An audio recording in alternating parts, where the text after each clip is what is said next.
without asking a dumb question, how's the environment different today with interest rates? You said leading up to the last few years has been easy because of low interest rates. What have you got to do now to stay competitive and compete with the current? Yeah, I think you, in a low interest rate environment, like everything kind of works. In a high interest rate environment, certain things simply don't work. Somebody was talking to me earlier today on 2 properties we have that Starbucks is interested in. And they were just saying, Starbucks, this is the most they'll pay. Well, assuming land prices and building costs have kind of remained the same, or at least stabilized, if you will, if interest is 8.5% today as opposed to 5%, it just adds that added cost to the occupancy. Yeah. And Starbucks isn't doing any more sales. I mean, they know what they're going to do. So it's slowed things down.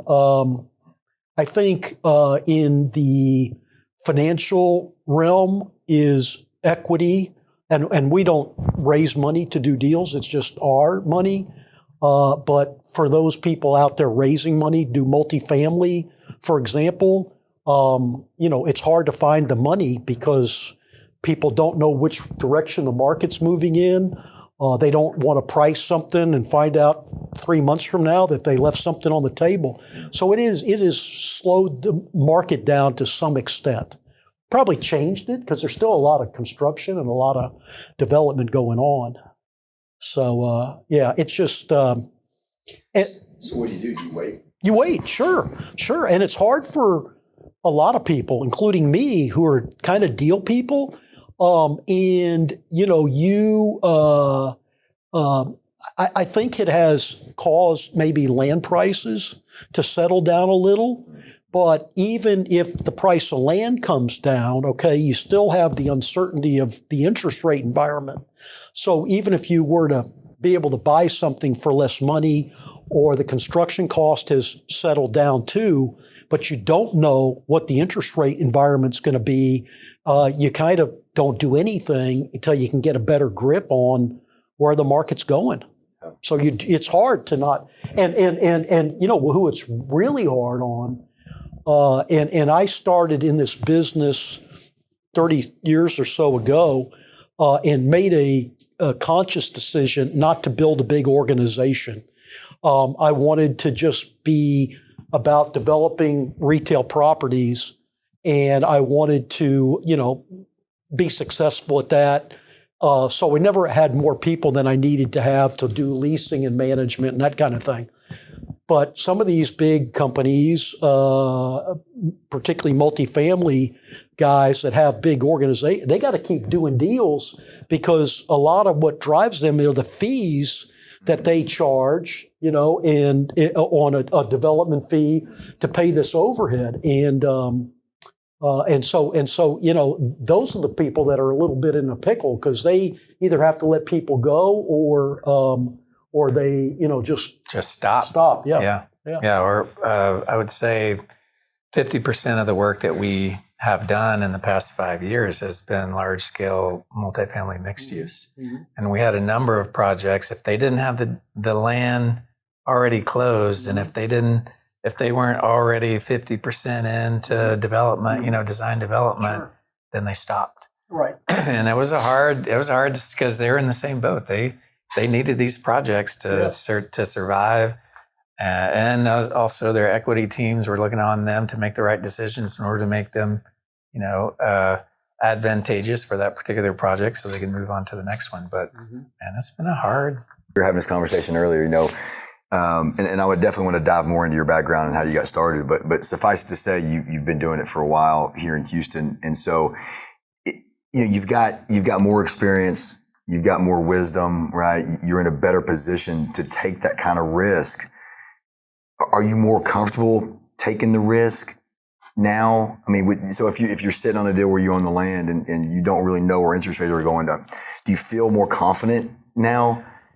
That's a good question. I think that on the one hand, you could probably make an argument for feeling more comfortable. Yeah.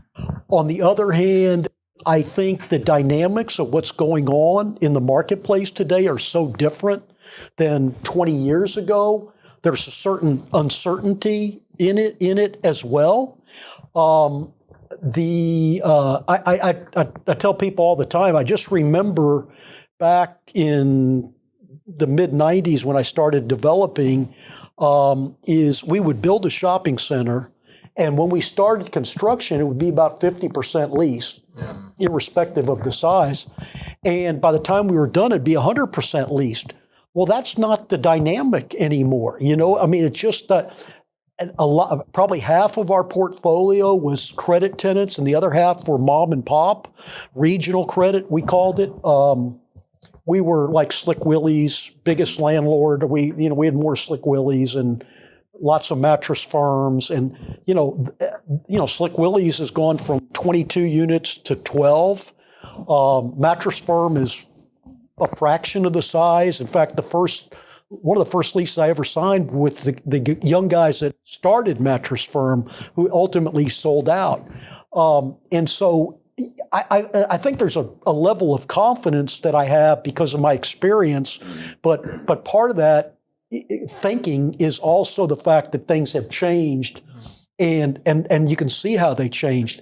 It wasn't all that long ago that we were, kind of wondering how the internet would impact our business, and it certainly impacted our business to the extent that there are less and less, stores selling product, and really our tenants mix now is medical and service and food. Okay, so we don't have as many people, the trophy shop or the T-shirt shop or those people of all kind. I look back over the years, we had a guy that was selling collectible toys because there was no platform for selling collectible toys. There was no internet to sell collectible toys. So that has changed. What's going to change next, right? I mean, and that's why you're always kind of looking over your shoulder, making sure you're not missing something. Yeah. So, I think there's a level of confidence. The one thing about retail that I will say, and I think one reason I got into it, and maybe not in the beginning got into it for this reason, but pretty soon thereafter figured out retail was different, was retail's not a commodity. So if you look at industrial apartments and office, at the end of the day, it's what's available. It's not hyper location sensitive. I mean, if you're in the Galleria, you're in the Galleria. You don't have to be on the corner of Main and Main. In retail, if you get the right site, I mean, it's money, okay? Now, when we had the financial meltdown in 2008, 2009 timeframe, because we had such a well-located portfolio, we didn't have any real casualties. There were a few tenants we had to reduce their rent, but they weren't going out of business because we had the right real estate. That's kind of changed.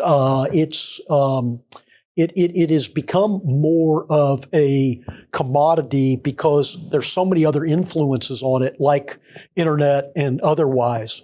And so it's changed. I mean, look at the restaurant space, how much it's changed, first because of COVID, and now out of COVID, it's hard to, and we're in the restaurant business too, but I mean, it's hard to find good people to work there.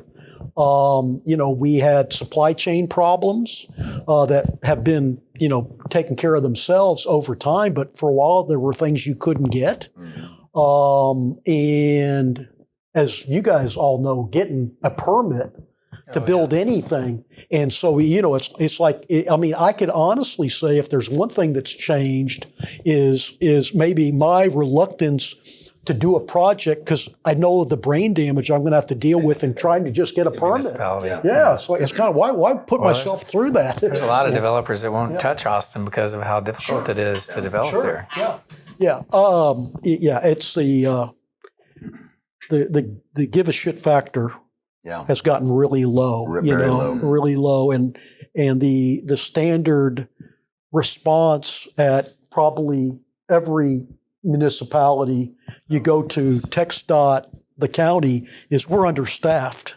That's their excuse for not paying attention to my problem. It's yours. Yeah, right. Yeah. Talking about the book that you mentioned, Halftime. I'm curious how you have developed a pattern of decision making, because in my world, or where I am at in my career, it's still formulating in a way that I have this gut, and I have a passion and I have a gut, but there's another reality in terms of what the books say and what measures may say in the moment. But I think what I'm interested is in prior to, in the first half of your life, how did you start making decisions that you knew were somewhat accurate? Was it mostly data based, or did you develop a gut response, or did you believe your gut, or did you trust one or the other? Sure.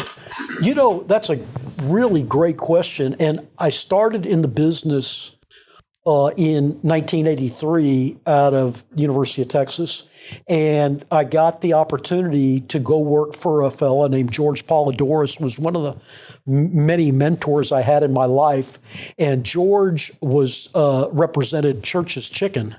And Church's had a bunch of stores in Houston. Their franchise agreement expired.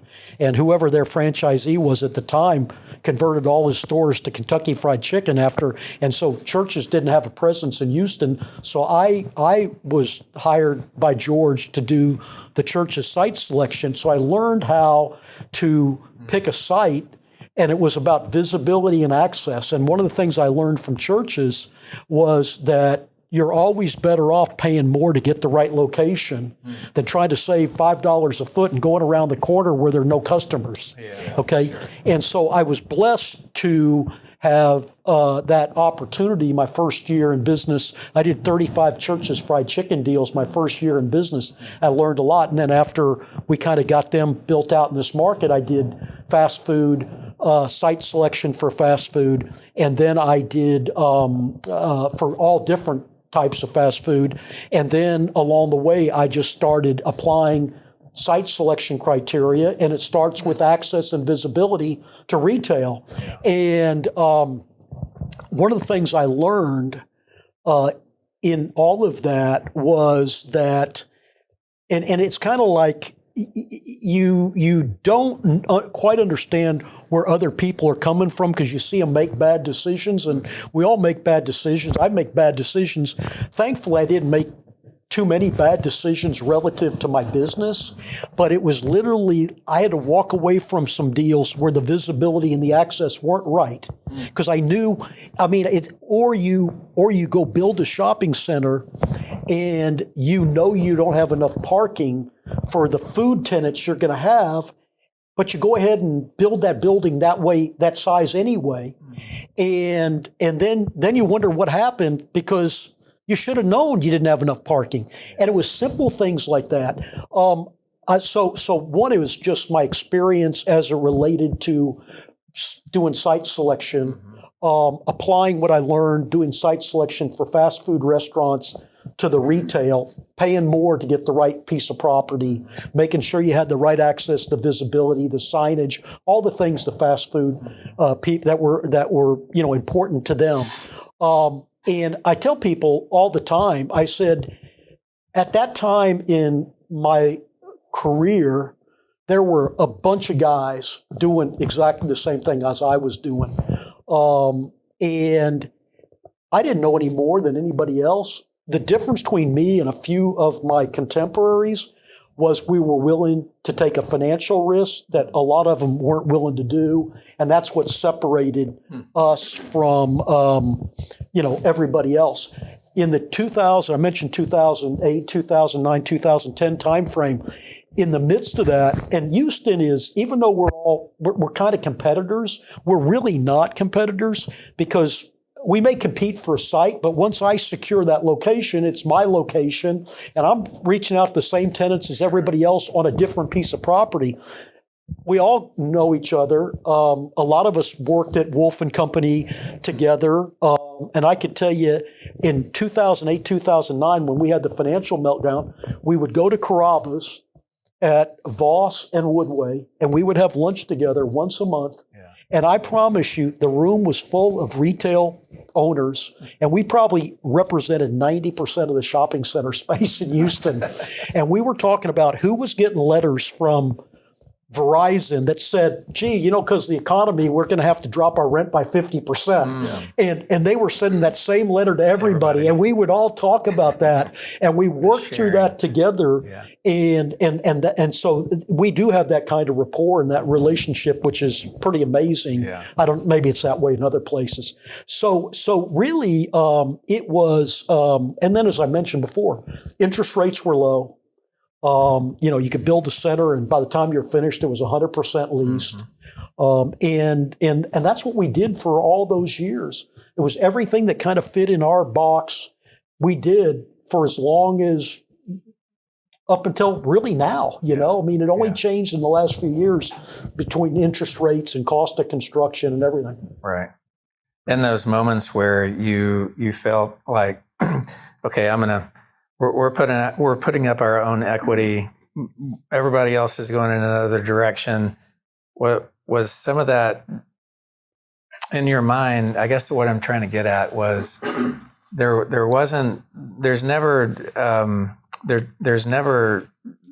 always a possibility of failure. Sure. And so in those moments when you thought, ooh, this is, I don't know, it's not guaranteed. Was there ever the inclination to pivot?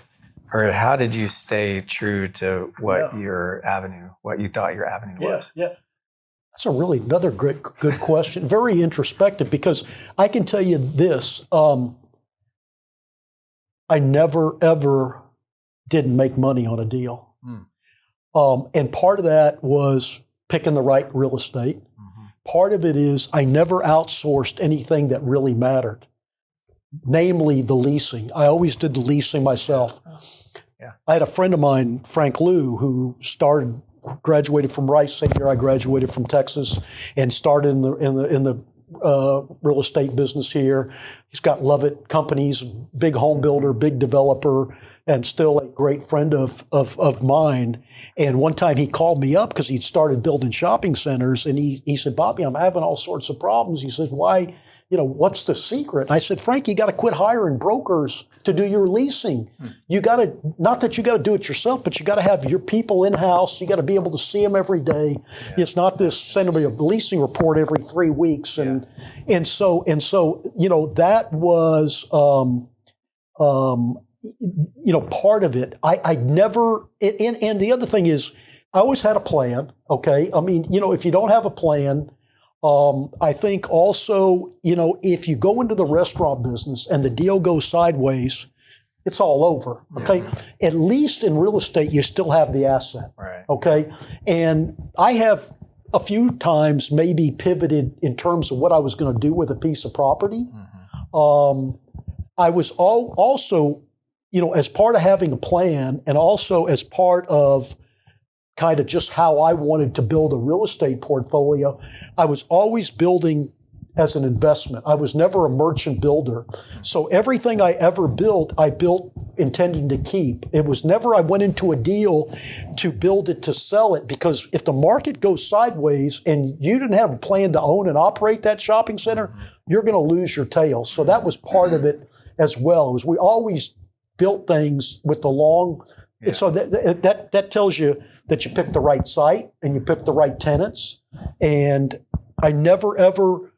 I was always about relationships too. Is I want to build a relationship with this tenant, so the next deal I do, he will be my tenant here. I don't want to make the greatest deal ever made. And I had a partner of 23 years who had a tendency to do that.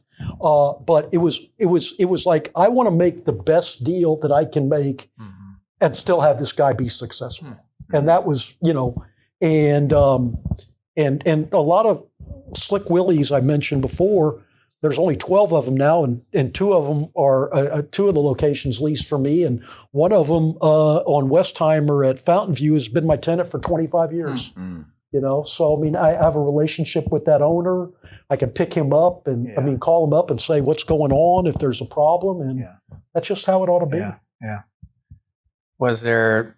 You talked a little bit about your faith and your relationship, but did that have any advantages in terms of knowing that that's the right pathway? Sure, absolutely, yeah. I mean, I told you that I lost $11 million when I got off track, and I didn't take the advice of one of my mentors, who was my partner for 23 years, and I said this was God's way of telling me I'd gotten too big for my britches, and I jokingly say this, but it's the truth, that it's not a lesson I would have learned for $50,000 or $100,000. Yeah. It was a number. Had to sting a little bit. Yeah, I mean to think about being so Paul Murphy, who was chairman of Amity Bank at the time, and it was my neighbor and a friend, and he said, you owe us more money than anybody that's not a company. And I said, sounds like you got a problem. He goes, we both have a problem. And I think I owed him $33 million at the time. And I had all these houses that I'd bought and all this. And to think that I had to sell properties to pay the bank because we were going to be short on just the market, the world blew up. So I was fortunate to be able to do that. And do I wish I had my $11 million back? Of course. But you know what? It's a lesson I desperately needed to learn. Yeah. It was a lesson I desperately needed to learn. And how'd you get through that? Like, what did you lean on to get through that? well, my wife, for one, she was here. She's a lawyer and has an office here with the family. I hired a guy named Martin Bronstein and another fella who actually reached out to me, who I knew from the business, who came to our rescue. And I got advice from them. At the end of the day, being able to have a relationship with the bank and, being available to them and being open and honest, which is how we all ought to be. Yeah. But, I remember Paul said to me, Murphy said, I appreciate you, because we were at his house talking about this, having a drink. And he said, a lot of people owe us money. We can't even find them. I mean, we're looking for them. They're running, turning and running. I'm here for the long haul, and I got to do what's right. And I've made a bad decision, and I got nobody to blame but myself. Sure. And the number of people, in life who your friends are, when you get a call from somebody and that call is out of love and caring and not information gathering, so they can go gossip about Bobby Orr has fallen from grace, or something. And I two guys in particular who are still great friends of mine, who called me in the midst of all that just to say they were thinking about me and praying for me. And I'll never forget that. And the ones that called, who I know were just on a little fact-finding mission so they could go to the club and gossip about, my situation. And so that was, a lot of takeaways from that. Oh, sure. And you learn a lot more. My son just had a restaurant that he opened on North Main here in Houston, and it was only open for 4 months. And we were his landlord and quasi-lender, and he closed it down. It just never got traction. And so he said, Dad, I'm a failure. He's 28. I said, you're not a failure. I said, you learn so much more by your failures than your successes. And in fact, I said to him, I said, Collins, I said, the fact of the matter is, the only thing worse than that closing that restaurant is you being tremendously successful there for no reason at all. Yeah. Like you have the answers, and you clearly don't. Yeah. But if this hadn't happened and you'd been successful there, it'd been dumb luck, and that's not a good thing. Yeah. And so I said, let's take this and move on, and lesson learned, okay? Yeah. And great so anyway. Yeah. Well, great advice, because some people I think go through that and they just quit. You know, they reach a point like that, they quit, and they're like, "This is not for me." Right. You know, I had a situation not near as large as what yours was, but it was about to put me out of business about 16 years ago. And you know, there was many nights where I was I always call it like staring out into the abyss, going, "I don't know how I'm going to get out of this." But I had faith, and I was like, "This is." I think this is going to work out, but I don't know.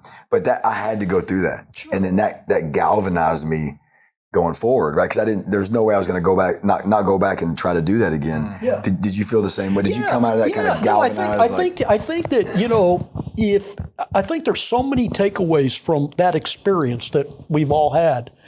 One is sometimes you have that experience because you don't have a plan. Okay, you're just doing your thing. Two is I do think that if you don't look to the Lord for direction, what's your compass? You know what I mean? It's not me, because I know that, you know, that I'm a flawed person, and I'm always jokingly say this, but I mean it. I said if God is not your guide, and you don't look to a higher power, okay, is it the Kardashians? Is it Dr. Phil? I mean, who is it? Tell me who it is in this earth that has all the answers. And there isn't anybody. And so I think that's that. But I think if you go into business, you have to have a plan, and you have to know that things are going to happen.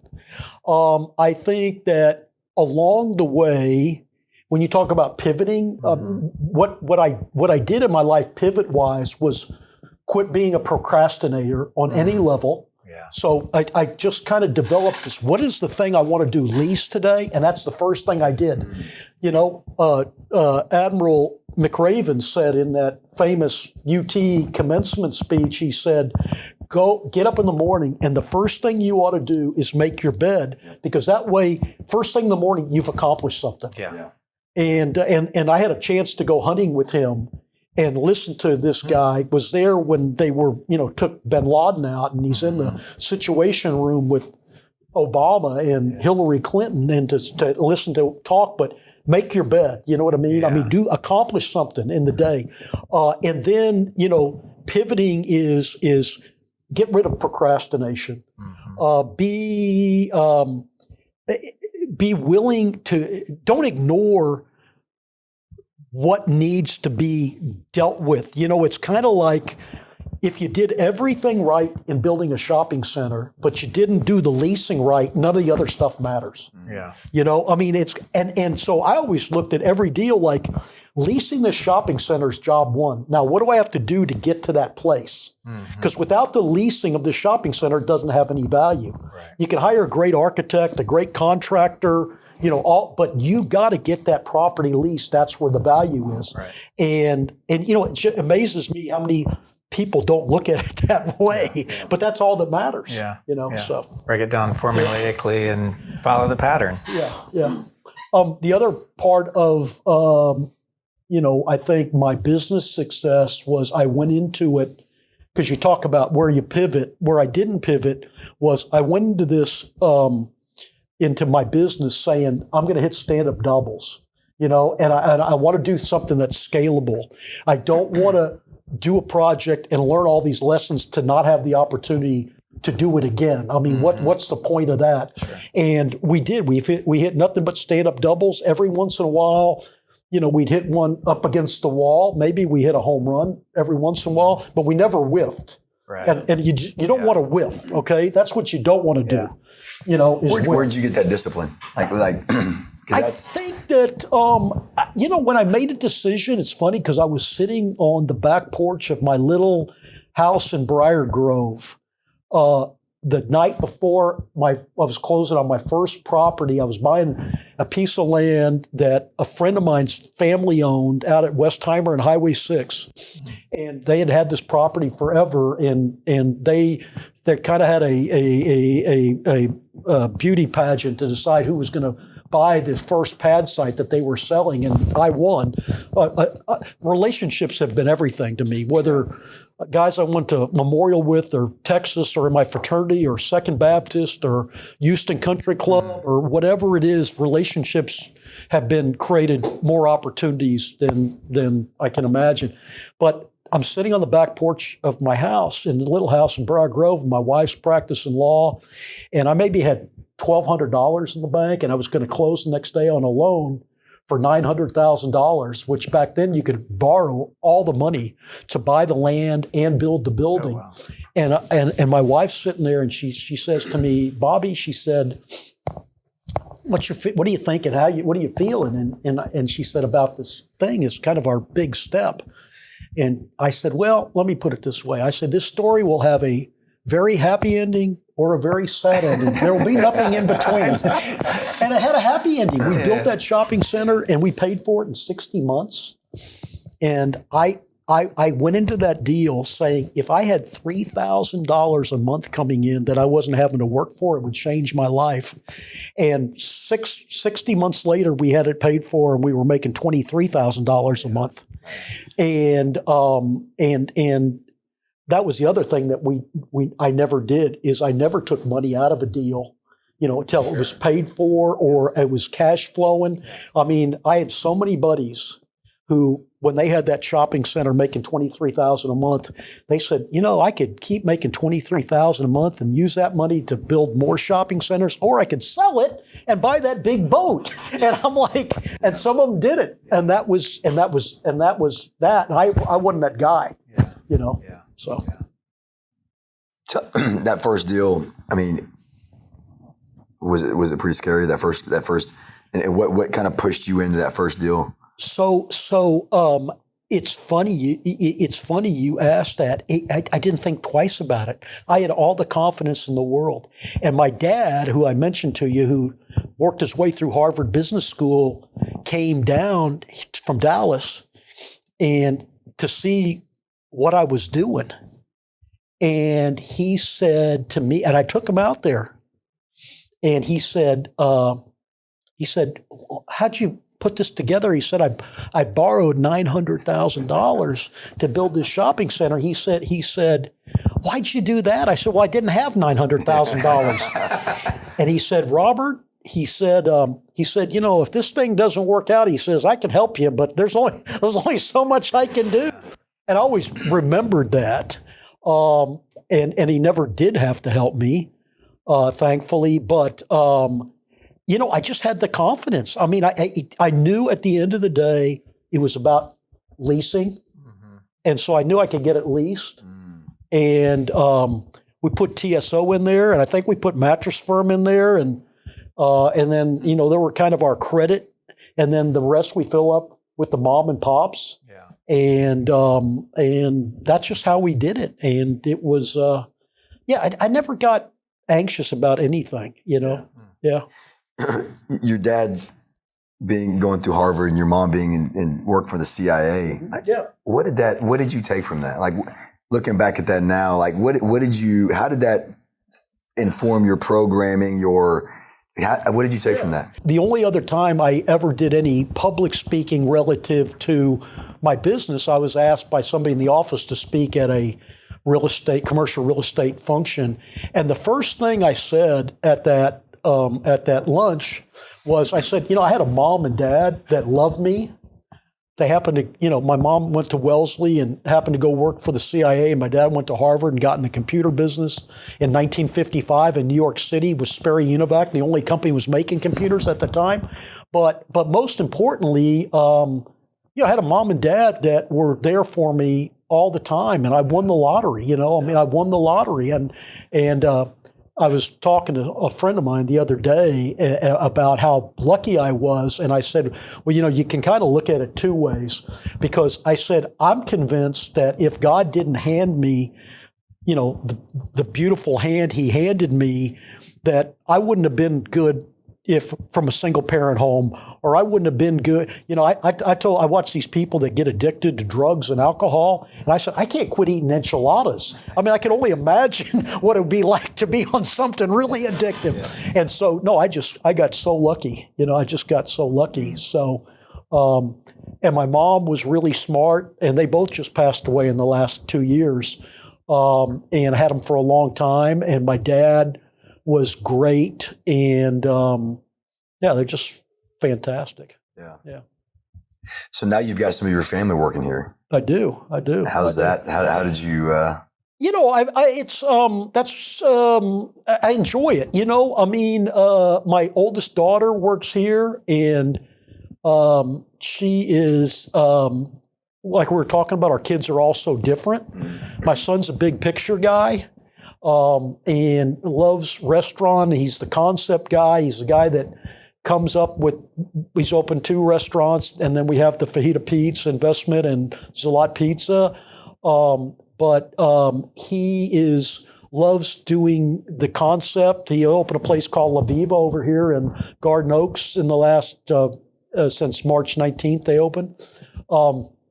He's not an operations guy. He's a guy. He doesn't pay attention to the details, but he's a big picture guy. He drives his sisters crazy because he just thinks big.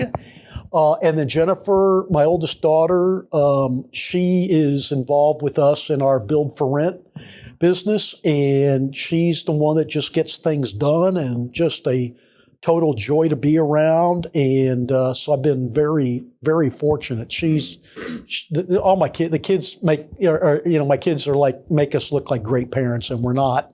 But they're great kids, and I've been blessed with that. That's kind of all that matters. Do they take your advice? And do they take your advice, and then how do you deal with letting them make mistakes when it comes to your business? Yeah, that's a great question.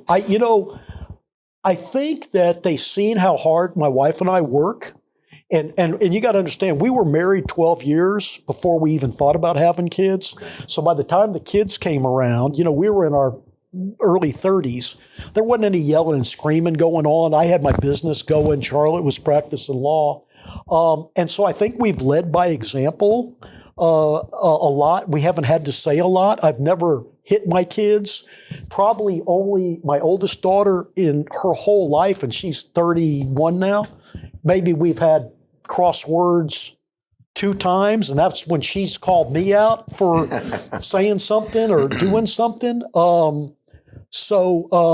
We have a great relationship. I mean, it's been, it's just kind of surreal. I mean, they didn't go through school thinking this is where they were going to come work, but they're entrepreneurs. I mean, my youngest daughter lives in Los Angeles.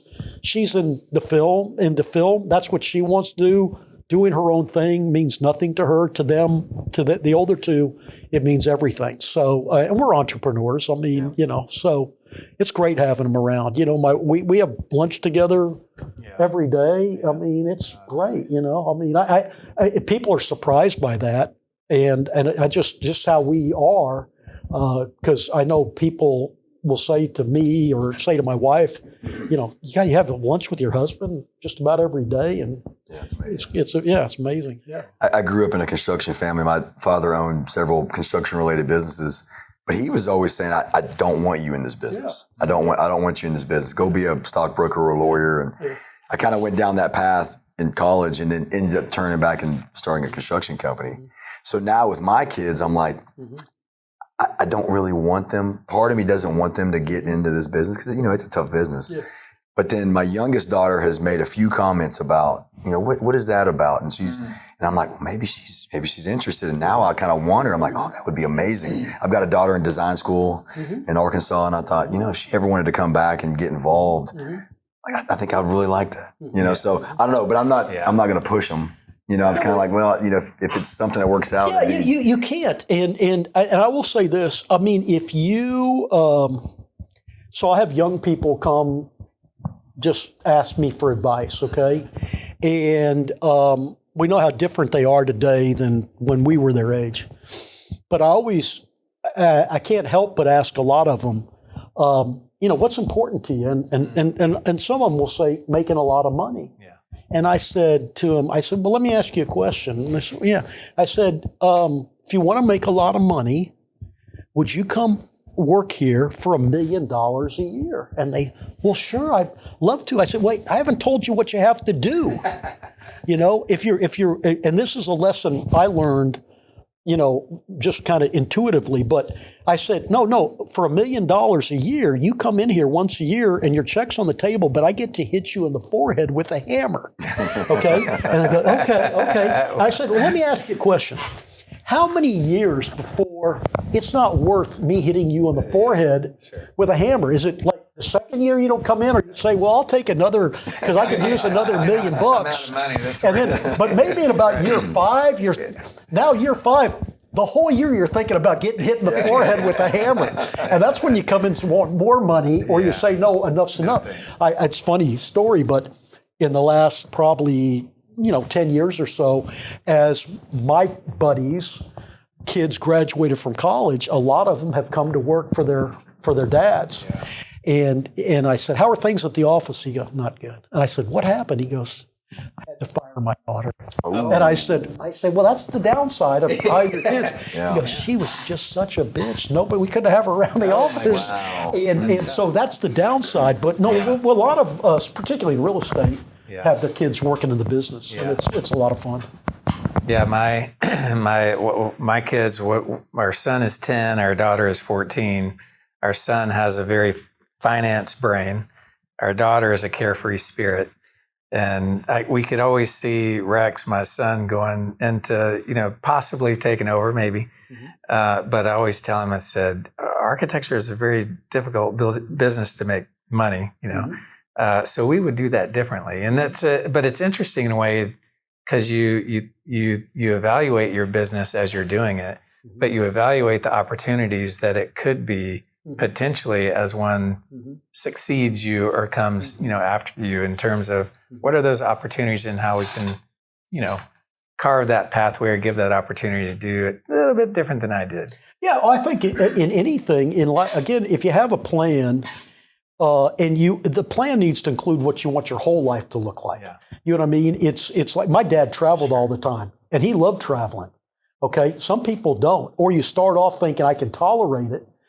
Some of my friends became lawyers, and some of them became lawyers because they wanted to make a lot of money, which you make a lot of money out of law school. But then when you are 60 years old and you're a partner in a law firm making good money, but then you look at guys like me who are idiots who aren't working at all, making 10 times as much money as you, at some point, it doesn't, going to do that for the money isn't worth the cost, I mean, if you're not billing hours, you're not getting paid. Yeah.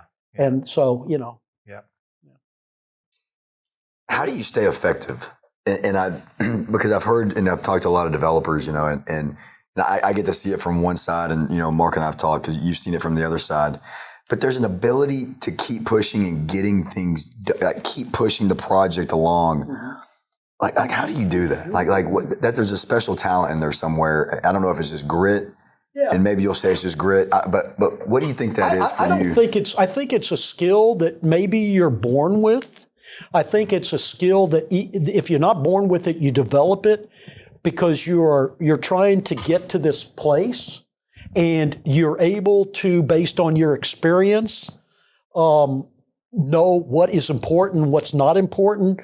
I mean, it's kind of like the book Halftime I mentioned mm-hmm. to you. It says, do what you're good at and do what you know. Mm-hmm. And part of doing what you know is I don't need to spend 1 minute dealing with this because it doesn't relate to what the end result I'm looking for. Okay. I tell people all the time, I said, I know 80% of everything there is to know about building shopping centers, and I don't want to learn the last 20%. Okay? And you're going to learn the last 20% over time because things happen that you just didn't expect to happen or didn't. But at the end of the day is you just have to either develop this skill set that says, I'm going to look at this, here's what I'm trying to accomplish. And it's kind of like getting an email. What emails do you need to respond to, and which ones can just go in the round file? Yeah. It's kind of like, it's prioritizing things. It's being mindful of your time. I look at my business, and I know what my time is worth, or what I think my time is worth, based on how what I make in a year. Okay, and then I'm looking at everybody in the office, saying, is there somebody that can do this job as good or better than me at a lower cost? Yeah. You know what I mean? And so that's how, that's one thing is managing. I think the other thing that people don't do is, if I get involved in something that is a problem, I'm going to fix it so it's not a problem again. Yeah, okay? sure. And some people aren't willing to do that, or they don't know how to do that. And so as a result, they just keep visiting the same problem over and over again. If I get in the middle of it, particularly if it's not something that's ultimately my responsibility, it's somebody else's, I'm going to fix it in a way that I don't have to deal with it again. Yeah. Okay, so I can focus on, I'm always want to be kind of moving forward all the time. So, That's a great perspective. I find that all the time, especially in our industry, because there could be a lot of posturing. Mm-hmm. There could be a lot of, finger pointing and name calling, and, a big whirlwind of just dust, Mm-hmm. and nothing gets resolved. But it takes a certain individual to say, stop, sit down, talk about it, let's problem solve, take the ego out of it, and let's just move on.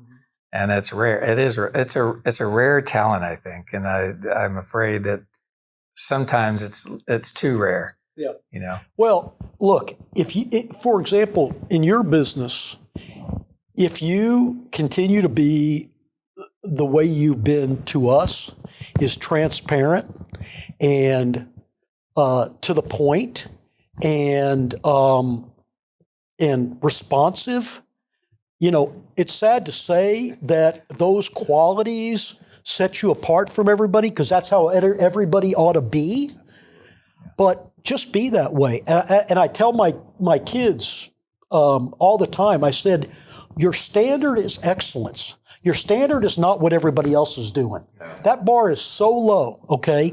And what other people do really doesn't matter. It's what are you doing in relationship to your goals, okay? Where you want to be.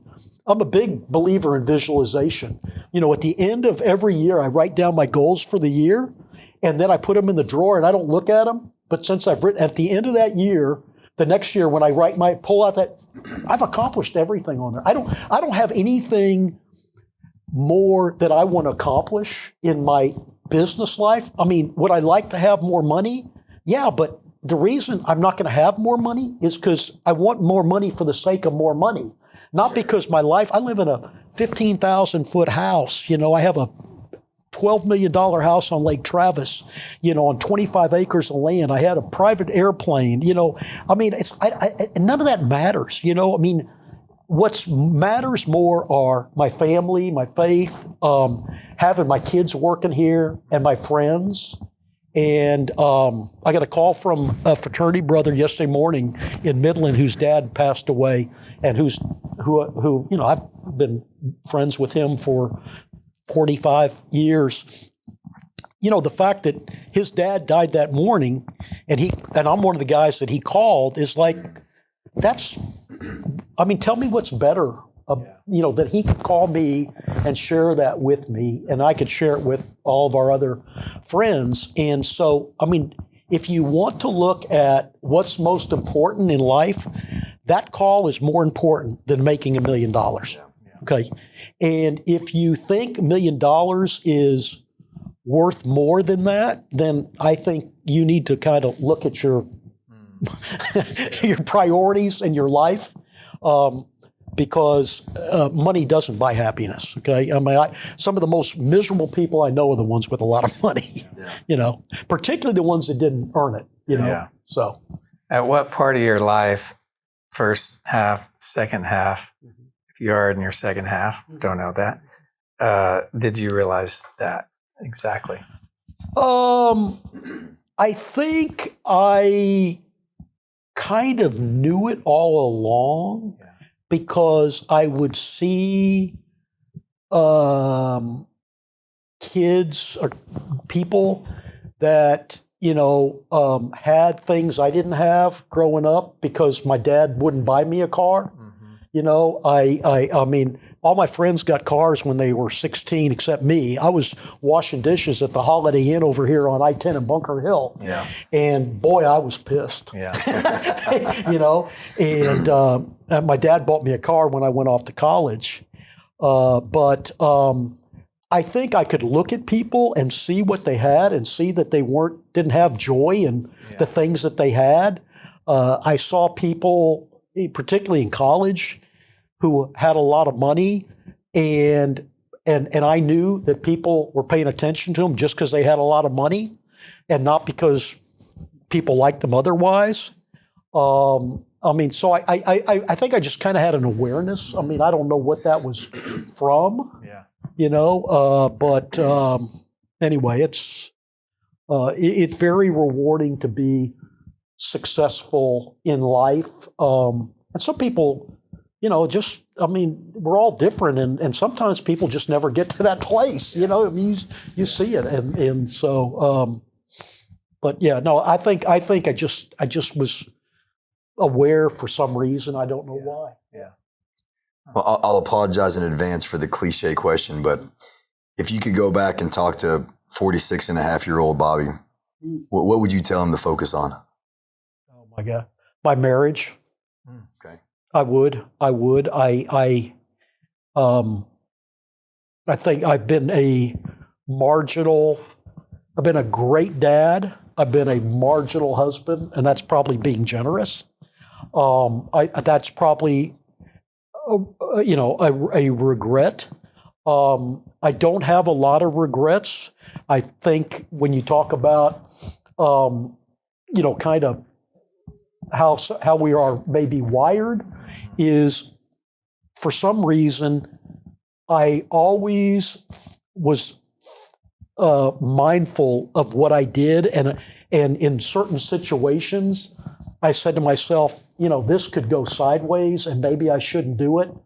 Even when I maybe had too much to drink, it was still one of these things where I thought to myself, I was thinking about my parents and thinking about, and some of my buddies, it was the last thing they thought about, and so I think I don't have a lot of regrets because I was very cognizant, but I also think that oftentimes, particularly when you get married, you're 27 years old, you're a knucklehead. I mean, I had no business getting married. And so that's what I would do over, I mean, I was there for everything my kids ever did. We as a family, it was great. I think my marriage probably is the only thing in my life that I'd like to, hit the reset button on. Yeah. And so I hope you guys, I appreciate that. take that. Yeah. No, it's great. I think that, my wife and I got together real early, started having kids real early. I think, if I do the math, I think I was 23 when my first daughter was born. But, this is something we've talked about too, is balance of time, because it's really easy, to get out of balance, and that would affect family and your marriage and everything. But it's tough because I think Mark would agree too. Like, I love what I do, and I think he loves what he does. And it's like, man, I like to work hard, and it's like, there's to get to where you're at in your level of success. It took work and it took sacrifice and all that. It's like, how do you, can you have both? Can you really spend the amount of time it takes to get to a certain level, irrespective of money but I think all of us are driven to a point of like, we're trying to prove something, and the money's the consequence of that. But other things have to get sacrificed. Yeah. It's like, how do you, how do you work to have both? I think it's naive to think that we're going to be perfectly balanced in this lane all the way through. Yeah. We're going to fall in and out of that lane, but there's a leveling system where we know we have to go back and get on track because we're losing balance on this one side. Mm-hmm. And that's where I find myself. I'll get too far in my zone and doing what I'm doing, and I'll have to reach back to my family and have them recenter me in a way. And that's, for me personally, that's what I talked to Jeremy quite a bit about it, is finding a new lever mechanism in terms of how to make me better balanced as an individual. What does faith mean? How do I recenter my mind holistically outside of work and anything that I do? But it's so important from a day-to-day basis to keep balanced as an individual, so you can keep your eye on that prize, or whatever the prize is. I'll say this. And how old are you guys? 46 and a half. I just turned 50. Okay. So I'm 66. And I will tell you this. I agree with everything you're saying, and I agree with your perspective. I think where people get off track is when you look at the dynamics of your life and your relationships and your business and your work and everything like that, and money becomes the focus. Because if you're thinking about just making money, okay, then that becomes your whole motivation. And then along that way, your family becomes less important. Your work becomes less important. You literally okay, there's working hard and being financially successful, and then there's just making money, okay? And it's kind of like, what would somebody do for money, okay? And at some point, if that becomes your focus, then it's not about your family, it's not about work, it's about money. Yeah. You know? So one of the guys that's been in my life was a guy that I met at church 40 years ago who became our accountant. And he just retired, and he went to Baylor. He grew up the opposite of me.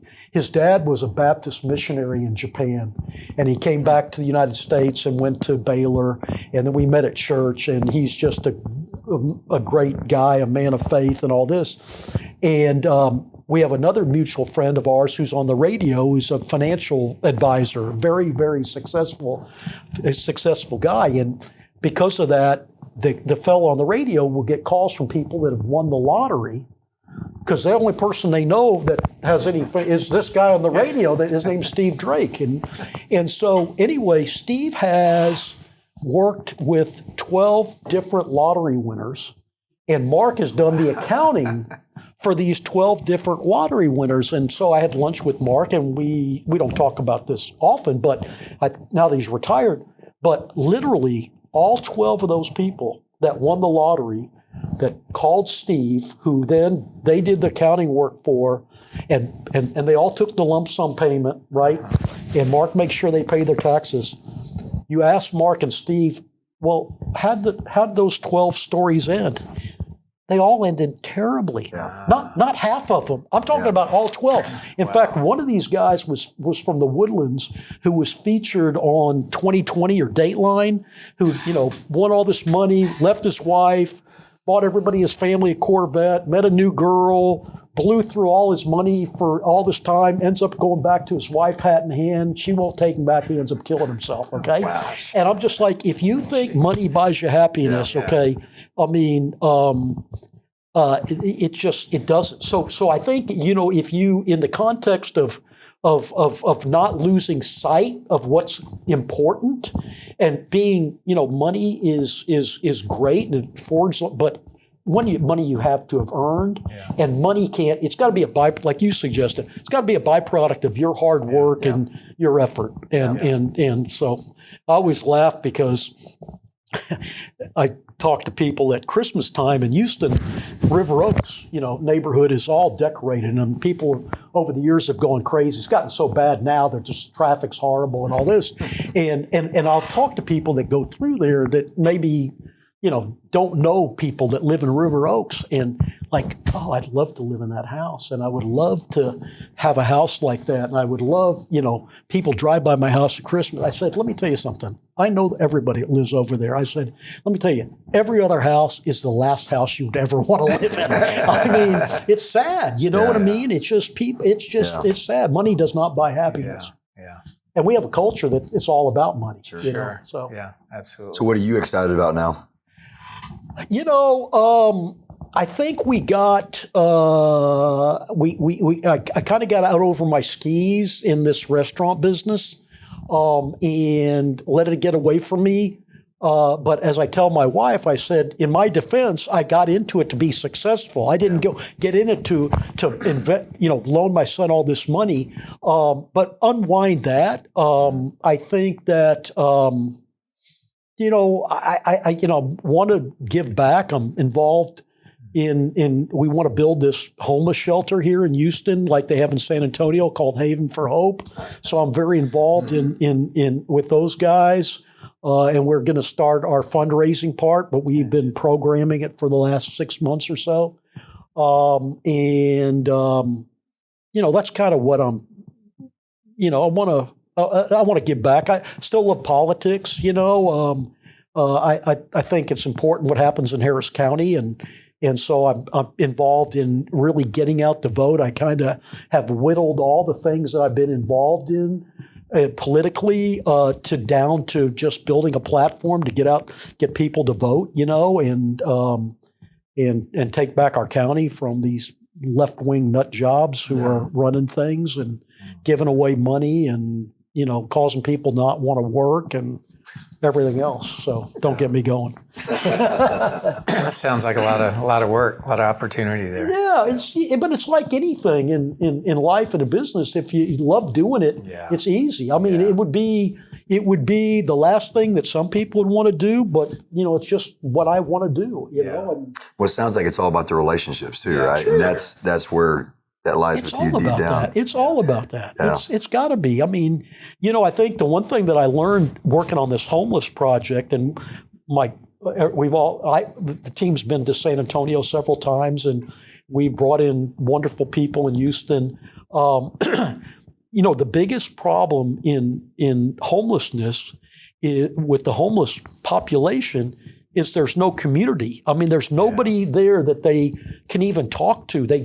People turn away from them. And so when you sit there and you say, what we're going to do is build a place called the Courtyard where they come, okay, and now we can get them off the streets, and we can take them off the streets and at least make them safe and shelter them till they decide kind of what they need and where they want to go and give them some help.